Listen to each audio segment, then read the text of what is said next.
I know that sales will come naturally because we're having a great time at the party, and I love having a great time. But I found that if I don't play a recruiting game or talk about how much I love my job, that I don't spark that interest that I really need. I heard once at a training that there's always a recruit in the room, but it's my job to show up as a recruiter. So I now live by that motto. The second thing I do is I watch body language. So at one party, I was playing a stealing hearts game, and everyone was asking questions except for one lady in the room. But I noticed that her eyes were glued to the catalog where the new consultant kit was. She never said a word to me during the entire party. But at the very end, I asked her if she had ever considered owning her own business. And she said she had, but she was just trying to find the right fit. But she now thought the Pampered Chef was it.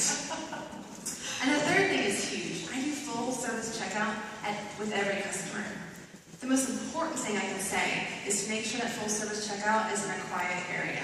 I have found that people are a lot more open to talking and telling me about their fears and their concerns if it's in a private setting. For example, I was at a grand opening with one of my new consultants, and we were practicing the routine on her sister-in-law, and we're going through the questions, and the next question was, have you ever thought about owning your own business? And she said, no, I've never thought about it, but after tonight, oh my gosh, I want to sign up. And this is practicing. And this is practicing, yeah. She loved to cook, she loved to entertain, and why not put both together? So I pulled out a form, she signed it, my new recruit was ecstatic. It was awesome. Like, oh, how'd that happen? That was easy. Yes. Well, that is such a great example, Christy. Clearly, that's one of the ways you're teaching your consultants, of course, to duplicate you, which is, of course, as leaders, we need to make sure that we are role modeling, that it's easy, simple, and duplicatable, and these are the things you need to do. You have a number of team members with consistent show schedules. How did you help them to accomplish that? So the first thing I do is I help them set realistic goals. I have so many people who join and go, oh, I want to make $1,000 next week. And I say, well, that's great, but let's actually set goals so we can reach that. I break it down into smaller, attainable goals, and then we look at them about every 2 weeks and just see how they're doing along the process. It gives us more things to celebrate along the way to when we reach that $1,000 goal. It's been a fun journey, not a hard core journey. The more excitement that we create, the longer they want to continue their Pampered Chef journey. And I've noticed that once they hit those bigger paychecks, they really don't ever want to go backwards. I also do lots of booking challenges with my teams. So right now when I'm sitting with you, my team's on the phone, trying to see who can get the most bookings. They thrive under challenges, and I love to watch them excel. Oh, that is so great. So they're still out there doing stuff, and you're here, and it's like working. I like that. Christy, I also noticed that you have a number of people who are building their own teams, and they're sharing the opportunity with others. So what makes that happen? So the longer I've been doing Pampered Chef, which is only 21 months, but the longer I do it, the more I'm really trying to build stronger women who have strong businesses. I've realized that the stronger they become in their confidence, the more their business thrives.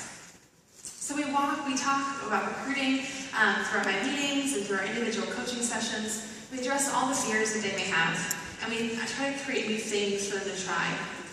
I also encourage them to think of recruiting as a gift that they need to give as often as possible.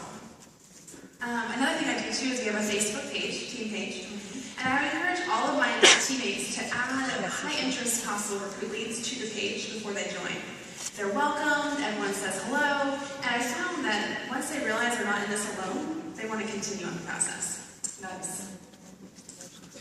I also love to encourage all my potential recruits to come to our recipe night or a team meeting, because we are such a fun team.